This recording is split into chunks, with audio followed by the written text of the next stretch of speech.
Doctor সাহেব, আপনি আমার দাদুকে বিশ্রাম নিতে বললেন। আমার দাদু তো নামাজ পড়েই যাচ্ছে।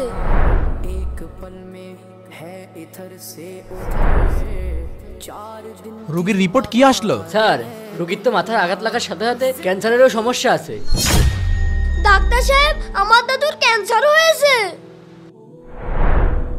দাদু, তোমার তো ক্যান্সার হয়েছে। তোমার এই শেষ সময়ে তুমি কি খেতে চাও? কারোর সাথে কি দেখা করতে চাও? দাদু, আমি যদি কারোর সাথে দেখা করতে যাই, সে তো অল্প সময় আমার কাছে থাকবে, কিন্তু আমি এমন কিছু চাই যে জিনিস আমার মৃত্যুর পরেও আমার সাথে থাকবে। কিন্তু দাদু, মারা যাওয়ার পরে কোন জিনিসটা তোমার সাথে যাবে? দাদু, নামাজ। নামাজ এমন একটা জিনিস যা মরার পরেও আমার সাথে থাকবে। আমি আমার জীবনের শেষ সময়টুকু নামাজ পড়তে চাই, নামাজ পড়তে চাই।